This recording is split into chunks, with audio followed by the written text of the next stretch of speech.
What's up guys, F5 Gabe here, and today we'll be looking at one of my favorite albums right now, Yoshimi Battles the Pink Robots. This album was produced and released by the Flaming Lips, a band formed in Oklahoma City back in 1983. The record was a successor to the band's masterpiece, The Soft Bulletin, in 1999, with this album being released in 2002. When I first received this record from a relative, thanks so much to you, I was super confused to what it was. First it was like a soundtrack to some Japanese movie or something, because of these symbols right above the name. But as soon as I pressed play, it was like a life-changing moment. This album feels like I'm inside of a memory that I never actually had. It's very interesting in its motives, its themes, and it's something I really want to talk about today. Starting off with this album, we have the opener, Fight Test, where we learn that the narrator is struggling with feelings of papacism.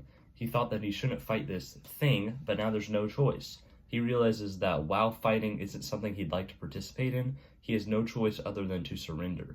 He knows that as much as he would like to stay peaceful in this ongoing conflict, he must stand up and be a man and face this conflict. Now that was all the main character side of the story, but going into the robot side of the story, we can see that in track 2, One More Robot, we are seeing the robot beginning to feel the human emotion. But the way it's displaying it, it's hard to tell on whether or not it's actually trying to love or if it's just less aggressive. This could represent humans in their day-to-day life, completing mundane tasks and trying not to stop and appreciate everything around them. Part of the instrumentation on this track made me feel like I was in heaven, and the way they program their songs is like modern-day AJR, but like way better.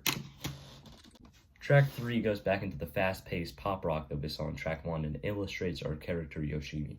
Apparently, Yoshimi is a black belt female who works for the city and has to discipline her body. This paints a picture in which Yoshimi is some kind of superhero, and that she's battling off these evil-natured robots who are programmed to destroy everyone and everything in their sight.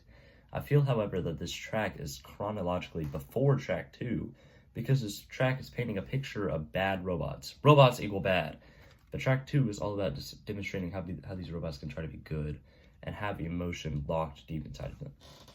The next track is all instrumentation, but I feel like it talks about a turning point in the album where we're going from the beginning of the war or like the start of the battle into either the end or in it or after the war. Because after this, most of the tracks are going to be more sad, more thoughtful, and more like depressed. Going off that, track 5, Mourning the Magicians, goes into a seemingly half-conscious reality where the narrator begins to really ponder on what love and hate is, and if it's worth it to love.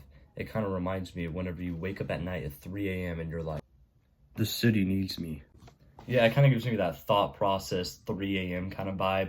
Overall, good track, good instrumentals. Moving into track 6, the band touches on the feelings of realizing that because of your ego, you lost all of these moments to make things right and make a move on something. Instead of trying to talk someone you're interested in, for example, your ego makes you rather wait for the significant other to talk to you. And instead of reaching out, you end up running out of time, and you realize this in this track. Ignoring track 7, track 8 speaks on finally reaching summertime. It's completely different from all the last summers, no feelings of joy or excitement. It's a summer of thought and nostalgia. Before all this crazy stuff happened, before the big battle, what was life like? A slower track, but someone relatable. Sometimes things will happen in life that remind you of when they last happened, but the meaning of magic has been lost, like growing older with Christmas or growing older with the summer. Track 9, Do You Realize, is the band's greatest hit, and interestingly was named the official rock song of Oklahoma back in 2009. We merge back into the high spirits pop rock, talking about how emotions and doing things before it's too late. I think this track is a little bit overrated, but it's good nonetheless.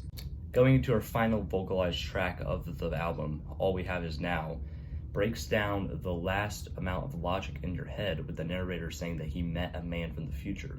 It's obviously not possible, but he says that the man says that they're never meant for the future and that all they have is now. It's kind of like a call to the action on the meaning of this album. The final track, Approaching Pathos Moons by Daylight, is instrumentation, but I think it gives us time to reflect on everything we just heard. There's lots of diverse messages and themes to this album, and I think some of the greatest are papacism, love, taking chances in life, and letting go of your ego to enjoy everything around you. which is pretty interesting coming from a guy who reportedly scares kids on Halloween. Overall, it's a really interesting album all around, and I would make sure to give it a listen. Last thing I wanted to mention is my theory on what this bizarre, interesting rock concept album means. My favorite theory is that the pink robots aren't actually robots attacking the Earth, but rather the boring cycle of life. Yoshimi, throughout the album, is fighting through her depression and trying to make life interesting again. In It's Summertime, we see that Yoshimi feels like the summer is not as magical as going into its last. In Unit 3021, we see her starting to try to love people again, but it's hard to readapt to it. In Ego Tripping in the Gates of Hell, we see that her ego made her life boring again. In Yoshimi Battles the Pink Robots Part 1, we're told that she's gotta be strong to fight the robots, so she's taking lots of vitamins. Maybe those are antidepressants. Not sure. Maybe this album is about physically fighting robots, but I really think it's up to the listener's interpretation, and this is how I'm going to interpret it. Overall, this album's amazing, and even after all my talking, I really think you need to give it a listen to appreciate it. This album is F5 Gabe certified, and I'm going to give it a 9.5 out of 10. Thanks everyone so much for watching. If you like this in-depth album review, make sure to like the video and subscribe to the channel if you're new here. I'm trying to post weekly and stream multiple times a week so I can hit 500 subscribers before the end of the summer. Make sure to comment down below which albums you guys would like to see me review next. F5 Gabe out.